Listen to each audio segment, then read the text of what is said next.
옛날 어느 먼 곳에 왕자가 살았어요.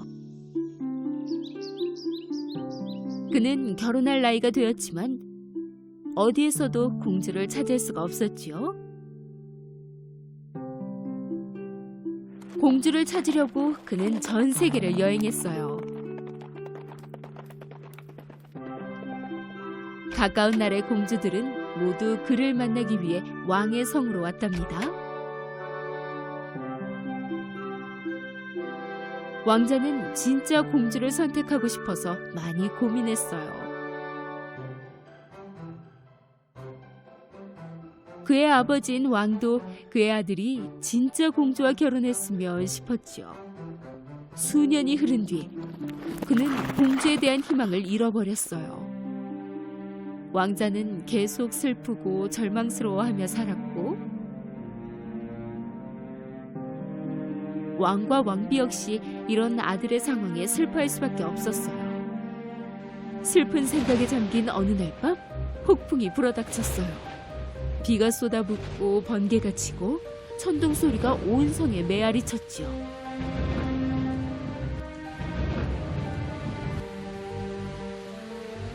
왕자는 창문으로 비치는 번쩍거리는 번개 때문에 잠이 들기 어려웠지만 한편으로는 미래의 공주에 대한 생각을 떨칠 수 있었어요. 성 안에 울리는 소음 사이로 신하 중 한 명이 문의 노크 소리를 들었어요. 그녀가 문을 열자 비에 흠뻑 젖은 한 젊은 아가씨가 몸을 떨면서 서 있지 뭐예요?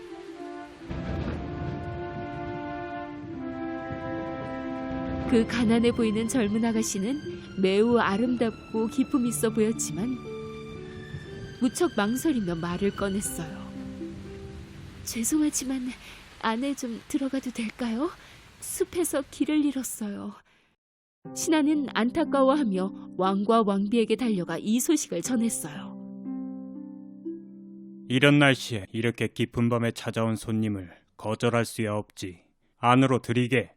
그 왕은 이 상황을 경비병에게 알리고 명령을 내렸어요. 경비병은 그녀를 성 안 거실로 데려와 난로 앞에 앉게 했지요.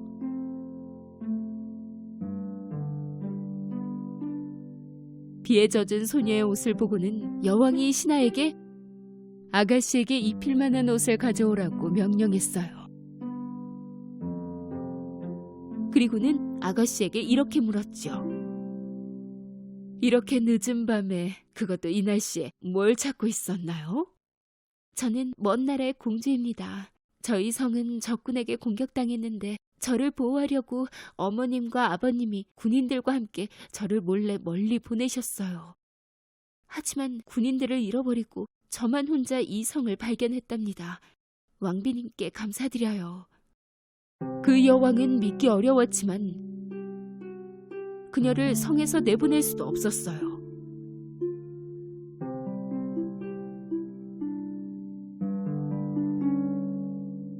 왕자는 그 미스터리한 아가씨가 궁금해서 그녀를 보고 싶어 했어요.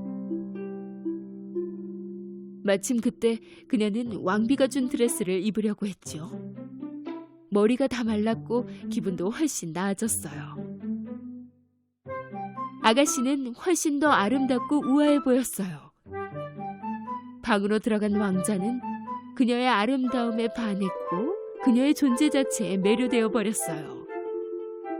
하지만 그는 그녀가 정말로 공주인지 확인하고 싶어 했죠. 여왕이 정말로 공주가 맞는지 알아보라고 왕자에게 일러두었기 때문이었어요. 정말로 공주일까? 오늘 밤 알아내자꾸나. 왕자와 공주는 밤늦도록 이야기를 했어요. 공주에게 반해버린 왕자는 그녀에 대해 더욱 알고 싶어 했죠. 여왕은 공주가 머물고 있는 손님방에 들어가 침대 아래 콩을 놓고는 7개의 매트리스로 그것을 덮어두었어요. 아가씨는 그날 밤 그녀를 위해 준비된 그 이상한 침대에서 잠들었답니다. 다음 날 여왕은 그 공주가 깨어나길 기다렸다가 이렇게 물었어요. 잠은 잘 잤나요?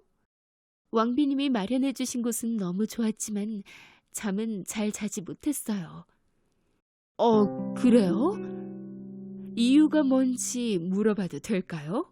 뭔가 정말로 딱딱한 곳에서 잔 것처럼 온몸이 아프고 허리도 아팠거든요. 여왕이 생각한 정확한 답변이었어요. 오직 공주만이 7개의 매트리스가 덮인 그 침대에서 불편함을 느낄 거라고 생각했으니까요.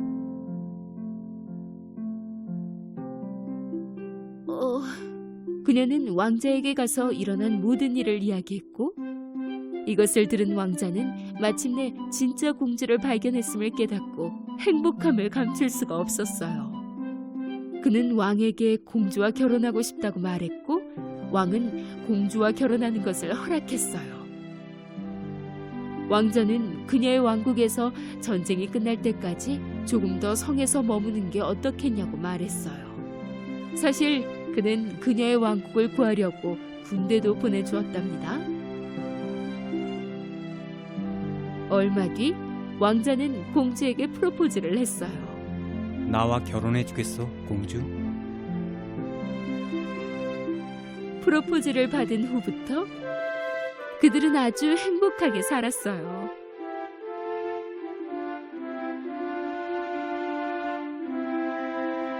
그날 밤 공주는 유리상자에 그 콩을 넣고 성의 가장 좋은 곳에 전시해 두었어요. 수년 동안 진실한 사랑을 믿는 많은 사람들이 구경을 왔지요. 그 왕자와 공주 이야기는 아주 오랫동안 전해져 내려왔답니다.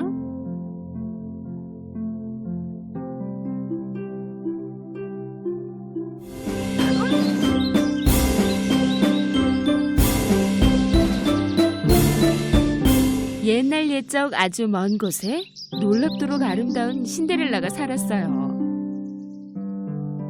그녀의 엄마는 아주 오래전에 돌아가셨기 때문에 아빠와 둘이 살고 있었죠. 어느 날 신데렐라의 아버지가 재혼을 하신 후 신데렐라의 인생은 완전히 바뀌었어요. 새엄마와 두 언니들은 신데렐라의 집으로 이사를 했죠. 그들이 이사 오고 처음으로 신데렐라를 본 새엄마는 견딜 수가 없었어요. 새엄마와 두 딸은 너무나 아름다운 미모와 착한 마음씨를 가진 신데렐라를 무척 질투했어요. 신데렐라의 언니들은 그녀만큼 예쁘지 않았으니까요. 게다가 그들은 무례하고 버릇도 없었답니다. 어느 날 일 때문에 신데렐라의 아빠는 오랫동안 집을 비워야만 했어요. 그 후 그들은 신데렐라의 삶을 살아있는 지옥으로 만들어버렸어요. 신데렐라가 정원의 새들과 얘기를 하고 있던 어느 날 새엄마가 다가왔어요. 오늘부터 넌 다락방에서 자면 된다. 집안일도 다 해야 되고 또 네가 이런 옷 입고 걸어다니는 거 보기 싫구나. 신데렐라는 뭐라고 말해야 할지 몰랐어요. 어쩔 수 없이 새엄마가 말한 대로 다 할 수밖에 없었죠. 자신의 물건을 모두 싸서 다락으로 올라갔어요. 그날 이후 신데렐라는 혼자서 집안일을 모두 해야 했어요. 그녀는 무척 피곤했지만 새엄마나 언니들 모두 전혀 미안해하는 기색이 없었지요. 바닥을 다시 닦아야겠다. 넌 이 먼지도 안 보이니? 야, 지금 네가 빨래를 안 해서 내가 입을 게 없잖아. 신데렐라에겐 가끔 그녀의 창문에 놀러오는 새들과 쥐들이 유일한 친구였어요. 너무나 추운 나머지 밤이 되면 신데렐라는 몰래 계단을 내려와 벽난로 쪽으로 가서 불을 쬐며 잠이 들었어요. 며칠이 흘렀죠. 어느 날 마을에 궁전에서 좋은 소식이 들려왔어요. 우리 왕자님께서 성에서 성대한 파티를 여실 겁니다. 결혼 정년기의 여성분들은 빠짐없이 모두 참석해 주십시오. 언니들은 그 초대 소식을 듣고는 집으로 달려가 엄마에게 말했어요. 우리 딸은 파티에서 가장 아름다울 거야. 왕자가 분명히 너를 선택할 거야. 그럼 우리 모두 궁전에서 살 수 있겠다. 너네가 입을 옷하고 신발을 좀 사야겠구나. 얼른 서둘러. 엄마랑 쇼핑하러 가자. 새엄마와 언니들은 집을 나섰어요. 그들이 얘기하는 것을 모두 들은 신데렐라는 무척 슬픈 얼굴로 서 있었어요. 이제 파티를 위한 모든 준비가 끝났어요. 언니들은 준비한 드레스를 입어봤어요. 그들은 매일 거울을 보며 스스로에게 말했어요. 분명히 우리가 그 파티에서 가장 아름다울 거야.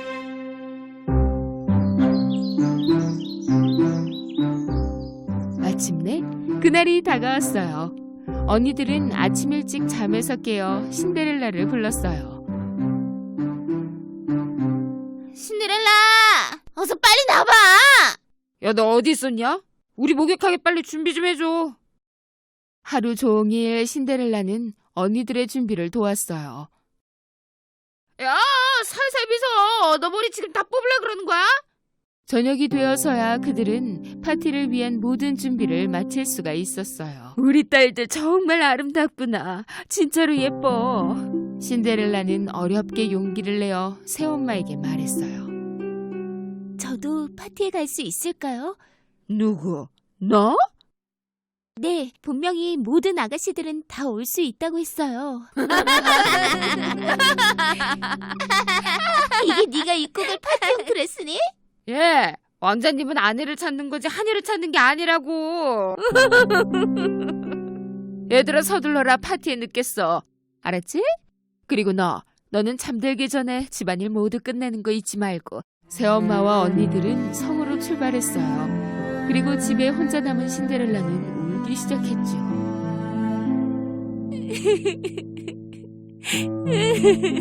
나는 왜 성에 갈 수 없는 거야? 나도 부모님이 계셨다면 이런 일은 일어나지 않았을 텐데. 바로 그때 엄청나게 밝은 빛이 비쳤어요. 처음에 신데렐라는 그게 무엇인지 잘 몰랐어요. 그래서 빛을 계속 봤죠. 그러다 갑자기 빛의 한가운데에서 정말 아름다운 요정이 나타났지 뭐예요. 아름다운 신데렐라야, 울지 마렴. 파티에 참석할 수 있을 거야. 신데렐라는 믿을 수가 없었어요. 그녀는 너무 놀라 다시 물었어요. 제가 갈 수 있다고요? 이렇게 누추한 꼴인데도요? 걱정 마. 널 도우러 내가 왔잖니. 어서 부엌으로 가. 호박 하나, 그리고 생쥐 7마리를 가져오렴. 신데렐라는 요정이 왜 그것들을 가져다 달라고 하는지 이유를 알 수는 없었지만 그녀가 시키는 대로 했어요. 그녀는 부엌으로 가서 커다란 호박 하나를 집었어요. 그리고 다락방으로 가서 자신의 친구인 생쥐들을 데리고 다시 내려왔죠. 그리곤 요정이 마법의 주문을 걸자 갑자기 호박이 아름다운 마차로 변하는 게 아니겠어요? 이번엔 생쥐 차례였어요. 생쥐 한 마리는 마부가 되었고 나머지 6마리는 아름다운 백마로 변해 있었어요. 요정은 이제 너무 놀라 마차만 보고 있는 신데렐라를 변신시켰어요. 마법의 주문을 걸며 신데렐라를 툭 치자 신데렐라의 낡은 드레스는 정말 아름다운 파티 드레스로 바뀌었어요.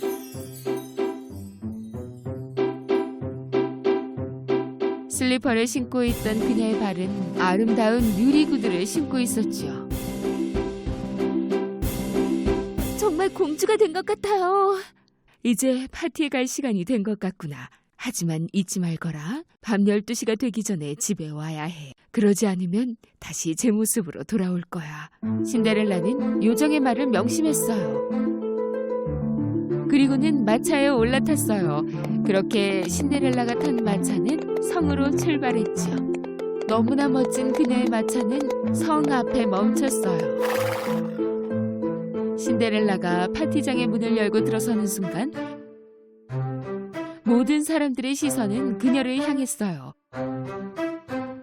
그녀는 너무나 아름답고 우아했죠. 심지어 새엄마와 언니들까지도 그 아름다운 여성에게서 눈을 뗄 수가 없었어요. 게다가 신데렐라를 알아보지도 못했죠. 갑자기 왕자가 계단으로 향했어요. 신데렐라는 정말로 파티장의 모든 아가씨들 중에서 가장 아름다웠어요.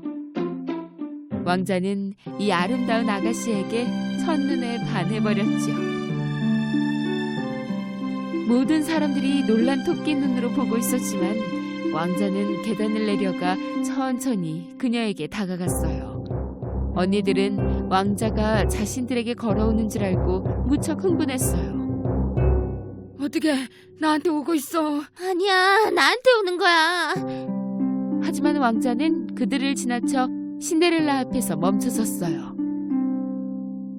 아름다운 아가씨, 제가 당신과 함께 춤을 출 영광을 주시겠소? 신데렐라는 예의 있게 끄덕였어요. 왕자와 신데렐라는 파티장 내 모든 호기심 어린 시선들 속에서 춤을 추기 시작했어요.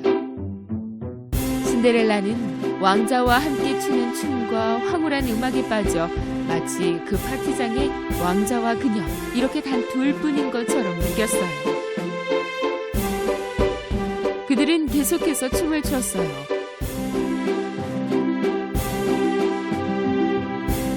당연히 신데렐라는 시간이 얼마나 빨리 갔는지 느낄 새가 없었어요. 어느 순간 커다란 시계가 보였어요. 거의 자정이었죠. 바로 그때 신데렐라는 요정의 당부가 기억났어요. 시계가 자정을 가리키기 전에 집에 와야 해. 그러지 않으면 다시 제 모습으로 돌아올 거야. 너무 놀라 신데렐라는 왕자를 남겨두고 정신없이 나왔어요. 그녀는 성의 계단을 막 뛰어서 내려왔어요. 그때 구두 한쪽이 벗겨졌지 뭐예요. 하지만 다시 가져올 시간이 없었어요. 그녀가 멀찍이 달려나갔을 때 시계가 자정을 알렸고 모든 것은 정말로 예전으로 다시 돌아갔어요. 왕자가 신데렐라를 따라 나섰지만 계단에 남겨진 그녀의 구두 한쪽만이 보였어요. 이 구두의 주인을 찾아라.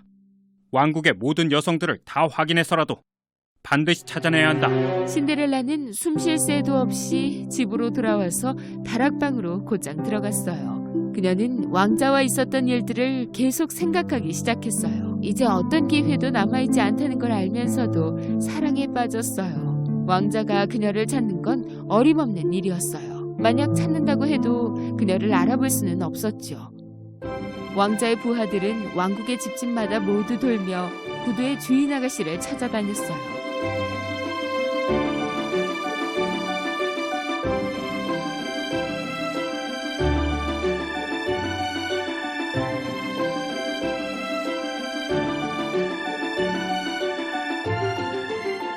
하지만 그 구두는 어떤 아가씨의 발에도 맞지 않았어요.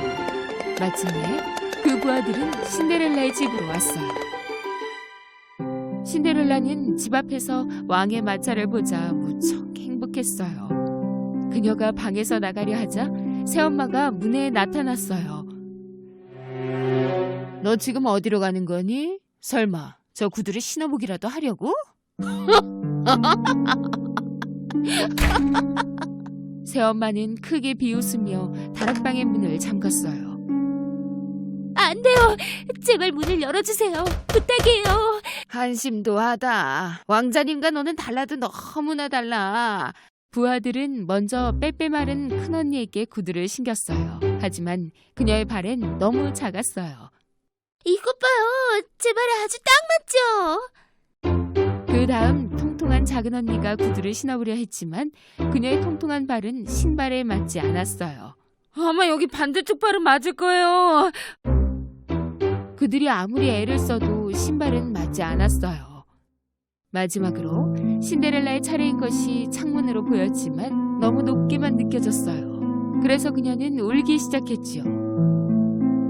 그녀의 눈물을 본 생쥐들은 신데렐라에게 다가갔어요. 새엄마가 문을 잠궈서 열쇠가 있어야 열 수 있어.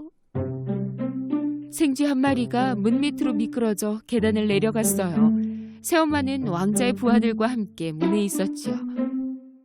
내일 다시 한번 와줄래요? 오늘은 얘들이 너무 피곤해서 부어서 그런 거예요 지금. 생쥐는 새엄마의 치마로 점프해서 주머니 속 열쇠를 낚아채고는 계단으로 올라갔어요. 그는 문 밑으로 열쇠를 보냈어요. 신데렐라는 열쇠를 보고는 너무나 기뻤지요. 문을 연 신데렐라는 최대한 빠르게 달려내려갔어요. 어머나, 어떻게 나온 거야, 너? 잠시만요. 저도 그 구두를 신어보고 싶어요. 새엄마와 두 딸은 날카롭게 웃기 시작했어요. 모두 조용! 왕자님의 명령이니 모든 아가씨들은 반드시 구두를 신어봐야 하오. 드디어 신데렐라가 구두를 신자 모두 충격을 받았어요. 왜냐면 그 구두가 정말로 정확하게 딱 맞았으니까요. 아가씨, 당신이 이 구두의 주인이요? 신데렐라는 맞다고 고개를 끄덕였어요. 저희와 함께 궁전으로 가시지요. 신하들은 드디어 성에서 기다리던 왕자님 앞에 신데렐라를 데려가 주었어요. 왕자가 그녀를 본 순간 왕자는 그녀가 그날 밤 함께 춤을 추었던 아가씨라는 것을 알 수 있었어요. 왕자는 신데렐라의 손을 잡았어요. 마침내 나의 공주님을 찾았소. 나와 결혼해 주겠소? 너무 행복한 나머지 눈가에 눈물이 맺힌 그녀는 왕자의 프로포즈를 받아들였어요. 그들은 결혼하여 영원히 아주 행복하게 살았답니다. 옛날에 아름다운 12딸을 가진 왕이 살았어요. 이 12공주님들은 큰 방에서 함께 살았지요. 왕은 마음을 다해서 딸들을 보호했어요. 그래서 밤에는 절대 나가지 못하게 했지요.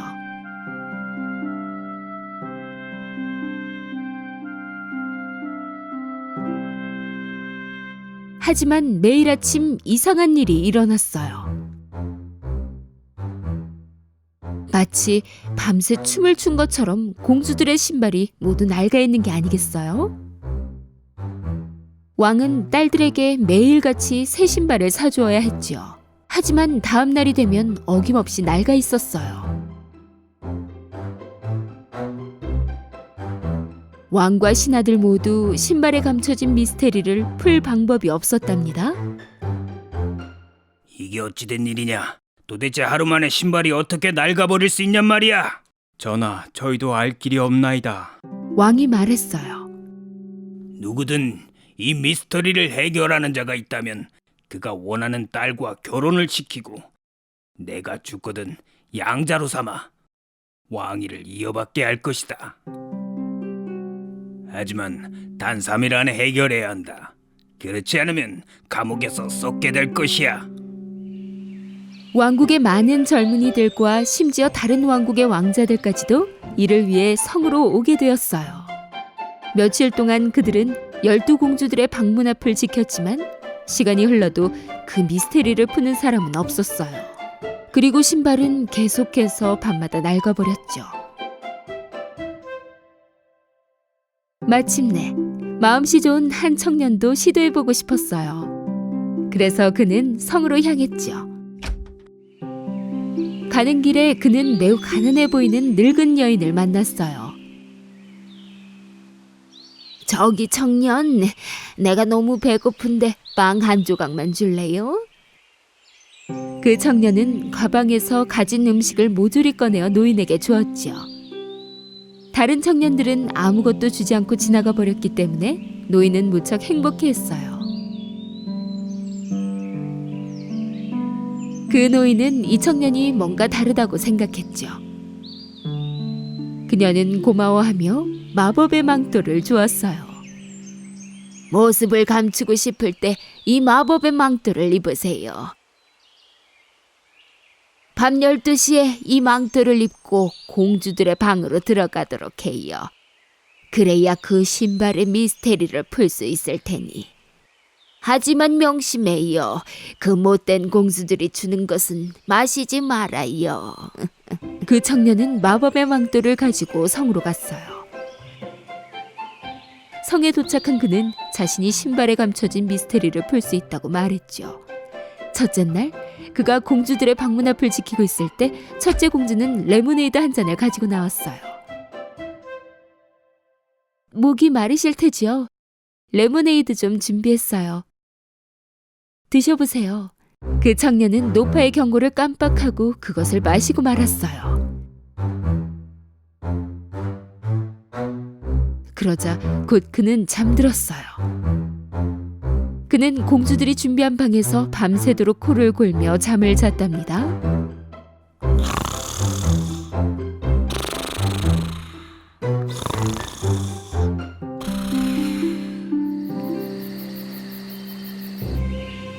아침이 되자 그는 패닉 상태였어요. 그 마법의 망토를 입고 공주방에 들어갔어야 했는데. 두 번째 밤에 그 청년은 다시 한번 공주들의 방 앞을 지켰어요. 이번엔 다른 공주가 주스를 들고 나왔지요. 청년은 때를 기다리며 문 앞을 지키느라 무척 목이 말랐어요. 생각 없이 주스를 모두 마셔버렸지요. 그리고는 역시 그는 잠들었어요. 다음 날 아침 그가 눈을 떴을 때 그 늙은 여인의 말이 기억났어요. 그 못된 공주들이 주는 것은 마시지 말아요. 공주들이 준 음료수에 수면제가 들어가 있는 게 틀림없어. 그 순간 왕이 그 옆에 나타났어요. 이틀이 지났는데 자네는 아직도 미스터리를 풀지 못한 것 같군 그래. 만약 오늘도 풀지 못한다면 자네는 감옥에서 남은 인생을 살아야 한다는 걸 잊지 말도록 하게. 왕은 그렇게 말하고는 사라졌어요. 그 청년은 오늘 꼭 이것을 해결해야만 했지요. 그날 밤, 지난밤처럼 청년은 공주들의 방문 앞을 지키고 있었어요. 이번에는 가장 어린 공주가 오렌지 주스를 들고 나타났어요. 이번엔 컵을 받아들고 공주에게 감사 인사를 했어요. 그리고 공주가 떠나자 그는 오렌지 주스를 옆에 있는 통에 부어버렸죠. 이번엔 잠들지 않았어요. 밤이 깊어지고 이내 자정이 되었어요. 그 청년이 마법의 망토를 입는 순간 투명해져서 모습이 전혀 보이지 않게 되었죠. 천천히 문을 연 그는 그의 눈을 믿을 수가 없었어요. 12공주 모두 아름다운 무도회 드레스를 입고 새 신발을 신은 채 머리를 만지고 화장을 하고 있었죠. 그 청년이 잠들었는지 한번 확인해보자. 공주 중 한 명이 문을 열고 밖을 보았어요. 그리고 또 한 명의 공주는 귀를 벽에 갖다 대었죠. 그 순간 청년은 코 고는 소리를 내야겠다고 생각했어요.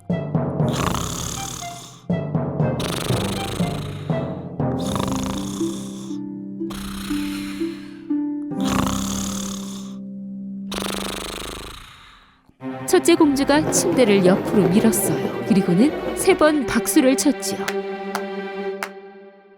침대가 있던 자리에 비밀 통로가 열렸어요. 청년은 믿을 수가 없었지요. 공주들은 한 명씩 모두 안으로 들어갔어요. 물론 그 청년도 따라갔죠. 그 비밀 통로는 아래로 향하는 수백 개의 계단으로 이루어져 있었어요. 그들이 계단을 내려갔을 때 갑자기 청년이 한 공주의 드레스를 밟고 말았어요. 어머, 누가 내 드레스를 밟았어. 글쎄, 너겠지. 그들은 계단 끝에서 숲으로 들어갔어요. 그들은 아름다운 은색까지 키 큰 나무들을 지나갔어요. 청년은 가지를 치며 공주들을 따라갔지요. 강에 다다르자 그들은 잠시 멈췄어요. 강에는 백조 모양의 12척의 배가 있었고 12왕자들이 공주들을 기다리고 있었어요. 그들은 모두 배에 탔어요. 그리고 청년도 마지막 배에 올라탔죠. 배가 평소보다 무거워진 것 같은데? 다른 사람이 있는 것 같아. 이상해. 아, 제발 그만 꿈꾸세요. 그들은 강을 건너 빛나는 큰 성으로 향했어요. 성 안에서는 음악 소리가 흘러나오고 있었어요. 그는 창문을 통해 안에서 춤추고 있는 많은 사람들을 보았어요. 성 안으로 들어서자마자 공주들은 춤을 추기 시작했어요.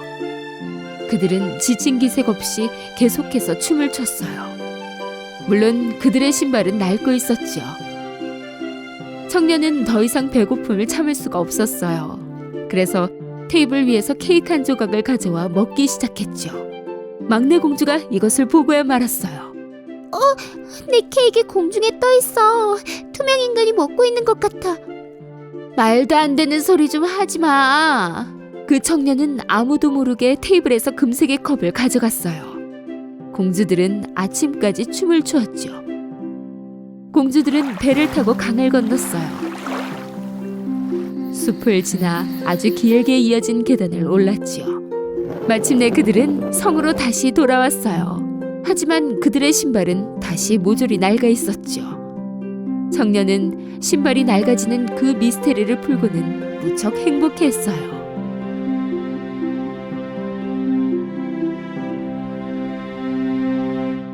잠시 후 왕은 그 청년에게로 왔어요. 시간이 다 되었네. 신발의 미스터리를 풀었나? 물론입니다, 전하. 그리고는 전부 말씀드렸죠. 처음에 왕은 믿지 않았어요. 하지만 그 청년이 숲에서 가져온 은색 가지와 빛나는 성에서 가져온 금색 컵을 보고는 그 청년의 말이 사실이라는 것을 알게 되었죠. 그러자 그는 약속을 지켜 청년이 선택하는 공주와 결혼하는 것을 허락했어요. 청년은 막내 공주와 결혼하고 싶다고 말했죠. 12공주는 그들의 비밀이 밝혀지자 무척 화가 났어요. 하지만 그 청년과 막내 공주는 결혼해서 아주 오랫동안 행복하게 살았답니다. 옛날에 어느 먼 곳에 한 부자가 살았어요. 그에게는 3명의 딸이 있었는데 그중 2딸은 아주 욕심이 많고 이기적이었어요. 하지만 셋째 딸은 친절하고 착한 아이였답니다. 어느 날 아버지는 폭풍 때문에 그의 배들이 모두 가라앉았다는 소식을 들었어요. 그 후 그는 모든 것을 잃어버렸고 아주 작은 집으로 이사를 갔지요. 그 욕심꾸러기 2딸은 이 상황이 불만이었어요. 하루 종일 그들은 모여 앉아 불평만 늘어놓기 일쑤였지요.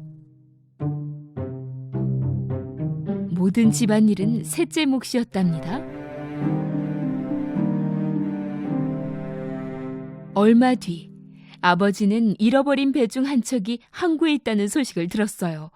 그는 바로 항구로 출발하려고 준비하기 시작했죠.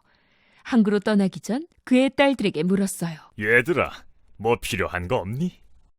드레스, 구두, 목걸이, 팔찌. 그럼 미녀, 넌 뭘 갖고 싶니? 장미 한 송이면 충분해요. 아버지는 긴 여정 끝에 항구에 도착했지만 모든 물건을 잃은 뒤였고 배도 너무 망가져서 사용할 수 없었어요. 슬픔과 피곤에 지친 그는 집으로 돌아가려고 했죠. 숲에 도착했을 땐 이미 한밤중이어서 너무 어둡고 게다가 눈이 와서 무척 추웠어요. 그는 말을 타고 계속해서 달렸지요.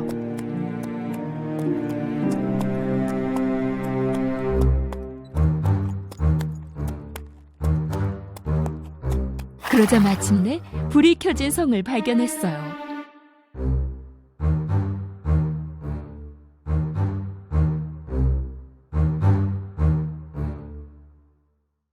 그는 도움을 청하고자 그 성으로 들어갔죠. 아무래도 이상한 성이었어요. 온통 불이 환했고 저녁 식탁은 음식으로 가득했으며 벽난로에는 불이 피어져 있었지만 아무도 보이질 않았어요. 소리내어 불러봐도 대답도 없었고요. 결국 그는 기다리는 것을 포기하고 식탁에서 저녁 식사를 마친 뒤 잠자리에 들었답니다.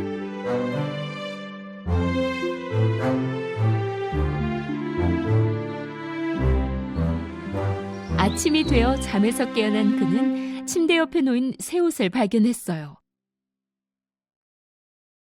그는 아래층으로 가보았죠. 멋진 아침 식사가 그를 기다리고 있었어요. 이 성은 여중의 것이 분명해. 그렇지 않으면 이렇게 날 도울 수 없지. 감사 인사를 해야 할 텐데. 성을 떠나려던 그는 장미 정원을 발견했죠. 다른 딸들의 소원을 들어줄 수는 없지만 적어도 미녀의 소원만큼은 들어줄 수 있게 됐군. 그는 속으로 생각했지요. 곧이어 장미 한 송이를 뽑자 무시무시한 으르렁 소리가 나며 그를 둘러싼 주변이 흔들렸어요. 괴물같이 무섭게 생긴 사자가 나무들 뒤에서 나타났어요. 사자를 본 아버지는 거의 기절할 지경이었죠.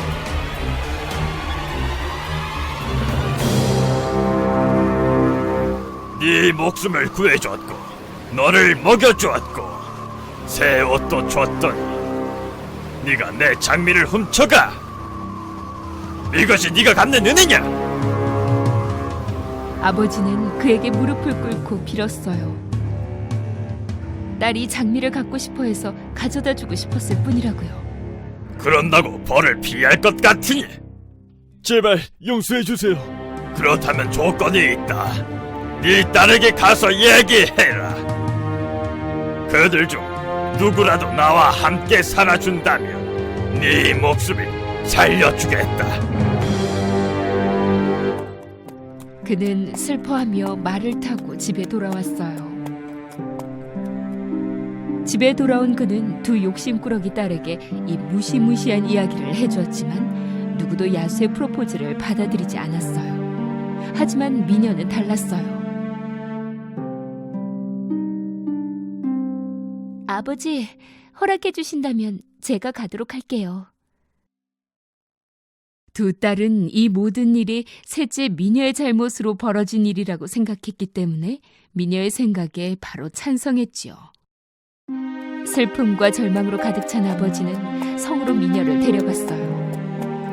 그들이 도착하자 모든 것이 예전과 같았어요. 음식은 가득했고 아무도 없었지요.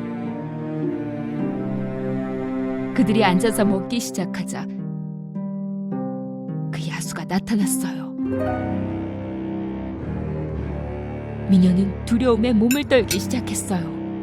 아버지 말씀처럼 그는 무척 무서워 보였지요. 야수는 부드러운 목소리로 물었어요. 당신의 의지로 이곳에 왔나요? 네.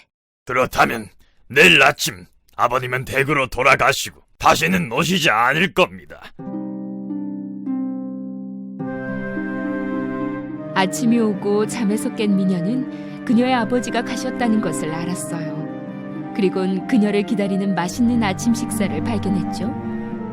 잠시 정원을 둘러보던 그녀는 장미를 발견하자 곧 슬퍼졌지요.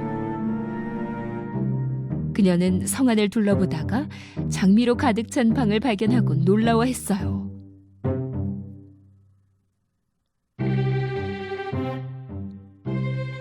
문을 열어보니 방 안은 정말 최고로 멋졌어요. 그녀가 좋아할 만한 물건들로 장식이 되어 있었지요. 책과 꽃, 악기들로 가득 차 있었어요. 이런 방을 준비할 사람이라면 누구에게도 해를 입히지 않을 거라고 생각했어요.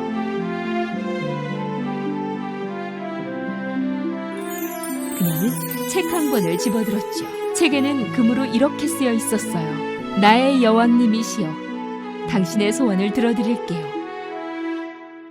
나는 지금 아버지가 보고 싶어요.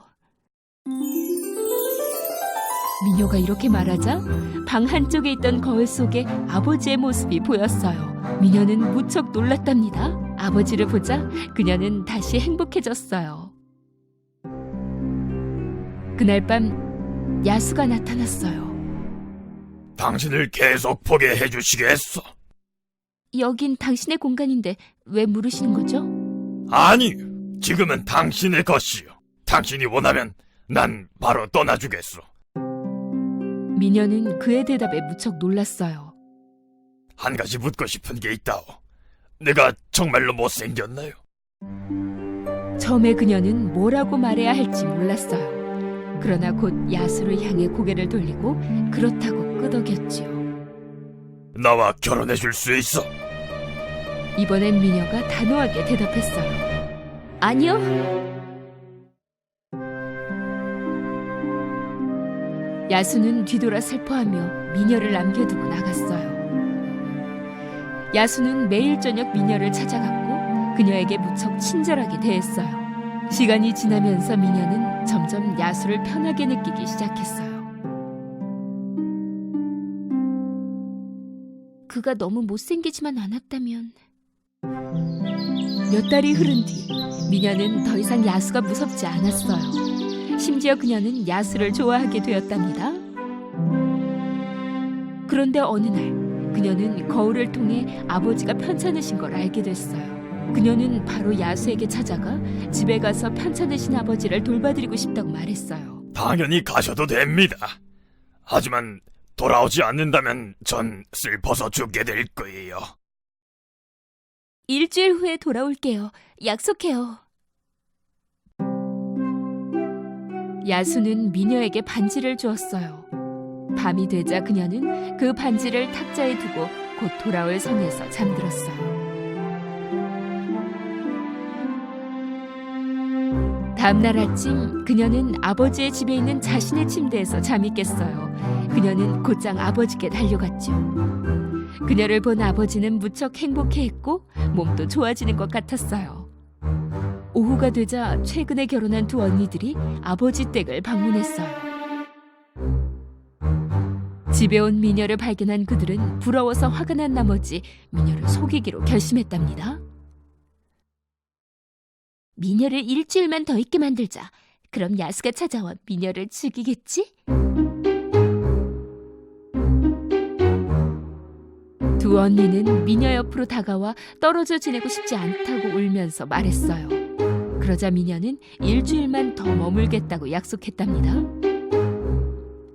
그러나 오래지 않아 미녀는 야수를 그리워하고 있음을 알게 되지요. 어느 날 그녀는 꿈속에서 그 성 정원의 기운을 잃고 쓰러져 있는 야수를 보게 되었어요.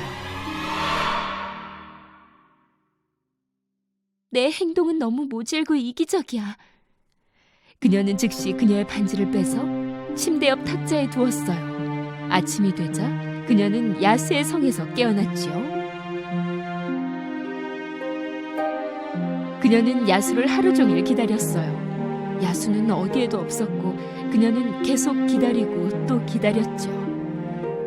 그러나 야수는 오지 않았어요. 갑자기 그녀는 정원으로 달려갔어요. 그녀가 꿈에서 본 것처럼 바닥에 야수가 쓰러져 있지 뭐예요. 미녀는 야수에게 달려가 그를 껴안았어요. 야수의 심장은 아직 뛰고 있었어요. 그는 간신히 눈을 뜨고 어렵게 말했어요. 난 당신이 안 올 줄 알았어요. 그래서 먹지도 않고 죽으려고 했죠. 난 당신을 사랑하고 결혼하고 싶어요. 그 순간 뭔가 마법 같은 일이 벌어졌어요. 갑자기 그 성은 더욱 빛나고 아름다워졌지요.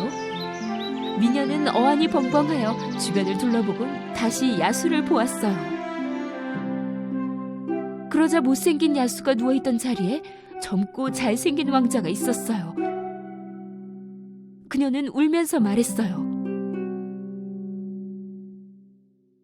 당신은 누구죠? 야수님은 어디 계세요? 왕자는 자리에서 일어나 말하기 시작했어요. 내가 그 야수입니다. 마녀가 마법을 걸어 전 야수로 변해 있었죠. 당신이 저와 결혼하겠다고 하지 않았다면 전 아마 평생 야수로 살았을 거예요. 왕자의 말을 들은 미녀는 아주 행복했어요. 그녀의 착한 마음 덕분에 그녀는 진실한 사랑을 찾게 되었어요. 미녀와 왕자는 결혼해서 영원히 행복하게 살았답니다. 옛날에 머나먼 어느 곳에 아름다운 성이 있었지요. 이 멋진 성에는 정말 아름다운 왕비가 살고 있었어요. 그녀는 소원이 하나 있었는데 바로 예쁜 공주를 얻는 것이었어요. 추운 겨울 어느 날, 그 여왕은 창가에서 바느질을 하다가 갑자기 바늘에 손가락을 찔렸답니다. 그녀는 바로 천조각으로 피를 닦으면서 잠시 소원을 빌었어요. 여자아이를 갖고 싶어요. 눈처럼 하얀 피부와 보석보다 더 빛나는 눈, 그리고 앵두 같은 입술, 기쁨과 행복으로 가득 찬 마음에 어여쁜 여자아이를요. 그리고 어느 날 착한 그 여왕의 소원은 이루어졌답니다. 그녀는 여자아이를 갖게 되었고 그들은 그 아이의 이름을 백설공주라고 지었어요. 수년이 흐른 뒤 그들의 행복은 오래가지 못했어요. 그 착한 왕비는 병에 걸렸고 곧 죽게 되었답니다. 얼마 뒤 그 왕은 나이가 들었고 급속도로 약해졌어요. 그래서 다른 여자를 신부로 맞았어요. 그 새로운 여왕은 아름다웠지만 악한 마음을 가졌어요. 그녀는 욕심이 가득하고 질투가 심했어요. 매일 그 여왕은 마법 거울을 들여다보며 질문했지요. 거울아, 거울아, 세상에서 누가 제일 예쁘니? 그 마법 거울은 대답했어요. 여왕님이시죠. 당신이 가장 아름다워요. 그 대답을 들은 여왕은 무척 행복했지요. 사악한 여왕이 온 이후로 성 안의 모든 것이 바뀌기 시작했어요. 그녀의 악행이 궁전에 많은 문제를 일으켰던 거죠. 이 문제들을 해결하기 위해 왕은 성으로부터 머나먼 곳으로 가야만 했어요. 그 사악한 여왕은 왕이 가버리고 그녀가 원하는 것을 할 수 있게 되자 무척 행복해했답니다. 수년이 흐르고 백설공주는 자라서 아름다운 승려가 되었어요.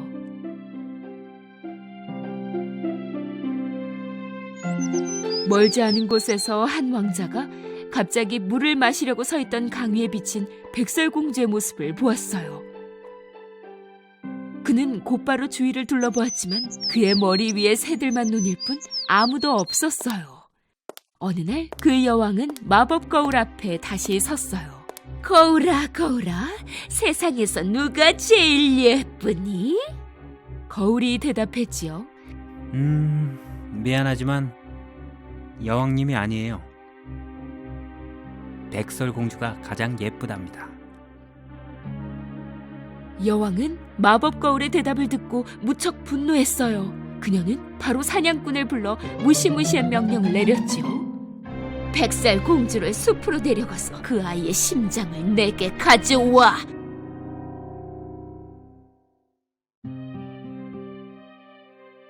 군인은 백설공주를 여왕에게 데리고 갔어요. 어서 오렴, 백설공주. 아무래도 성에만 있으면 답답하겠지? 숲으로 가서 신선한 공기 좀 쐬고 오렴. 걱정 마라. 믿음직한 사냥꾼이 너를 안전하게 지켜줄 거야. 그 사냥꾼은 백설공주를 깊은 숲속으로 데려갔어요. 그는 여왕이 시킨 대로 해야 했죠.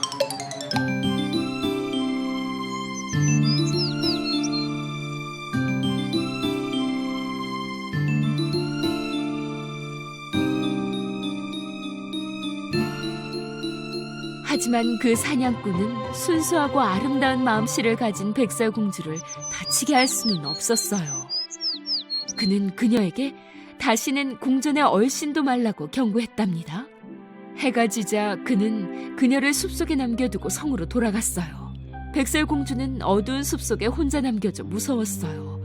그녀는 나무 아래서 울다가 잠들게 되었답니다.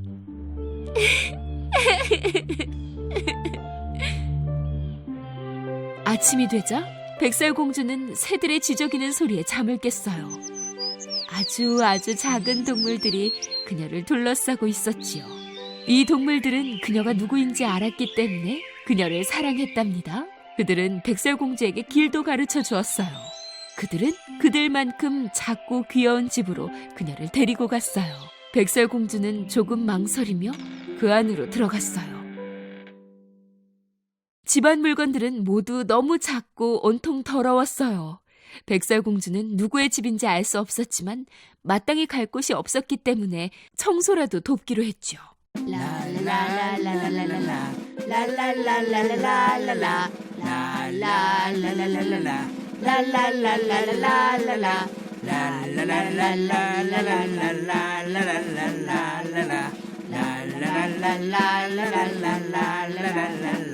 그녀가 집을 모두 치우고 나니 아주 깨끗해졌어요. 백설공주는 작고 귀여운 도구로 요리를 했고 먹을 것을 만들었답니다. 이곳의 모든 물건은 아주 작았어요. 침대도 마찬가지였지요. 하지만 무척 피곤했던 백설공주는 그 자리에서 잠들 것 같았어요. 그녀는 이곳 사람들은 자신을 해치지 않을 것 같아 침대를 모아놓고 누워 곧이어 잠들어 버렸답니다. 저녁이 되자 이 사랑스러운 집의 집주인인 7명의 난쟁이들은 일을 마치고 집으로 돌아왔어요. 집 안으로 들어선 그들은 무척 놀랐답니다. 집은 먼지 하나 없이 깨끗했어요. 게다가 맛있는 냄새도 났고요. 클럼지는 스프를 먹고 싶었지만 서투른 나머지 바닥에 쏟고 말았어요. 에이스는 어떻게 된 일인지 알아보려고 했지요. 뭔가 수상하단 말이야. 누가 이걸 다 한 거지? 일단 잠을 자고 나면 답이 나올 것 같은데 말이지. 라며 레이지가 하품을 했어요. 7 난쟁이는 모두 계단을 올랐어요. 침실에 들어갔을 때 그들은 눈앞의 광경을 믿을 수가 없었어요. 지금껏 본 사람 중에 가장 아름다운 여자가 그들의 작은 침대 위에 누워 있었던 거예요. 인기척을 느낀 백설공주는 놀라서 잠에서 깼어요. 그리고 그녀를 빤히 바라보던 7 난쟁이의 14개 눈과 마주쳤어요. 그녀는 망설이며 말했어요. 제 이름은 백설공주예요.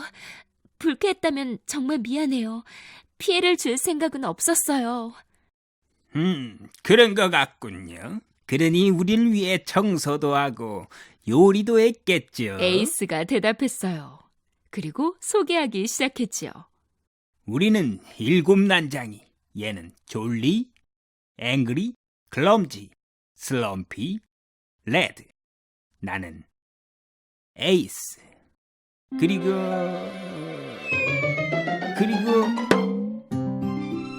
얘는 슬리피.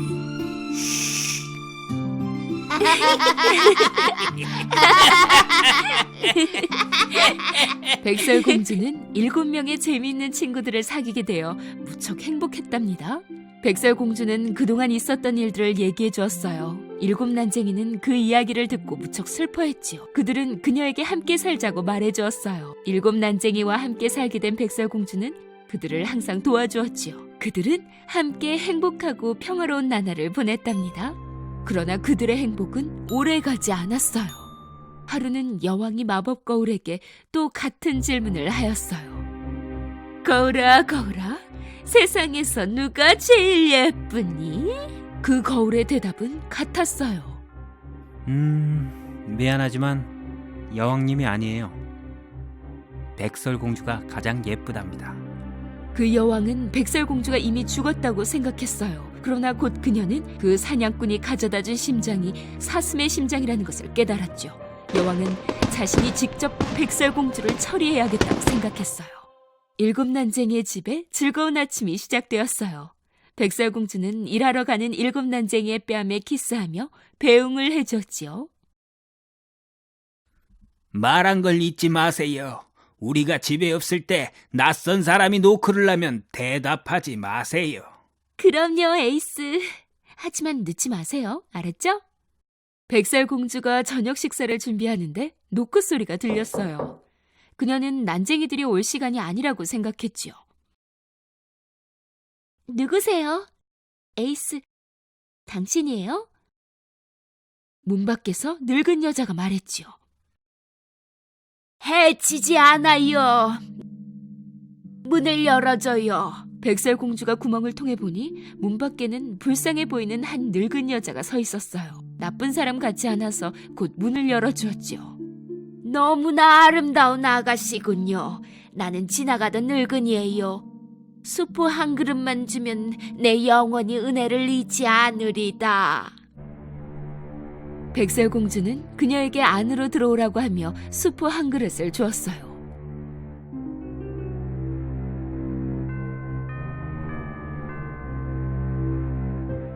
고마워요. 내가 돈이 없으니 대신에 가장 맛있는 최고급 사과를 드리리다. 한 입만 먹어도 천상의 맛이 느껴질 거요. 백설공주는 호기심에 한 입 가득 사과를 베어 먹었지요. 그러자 바로 바닥에 쓰러져 기절해버렸어요. 그 사악한 여왕이 할머니로 변장했던 거예요. 그 사과는 천상의 맛은커녕 독이 가득 든 사과여서 한 입이면 백설공주를 잠들도록 하기에 충분했지요. 그 때문에 백설공주는 깨어날 수 없었어요.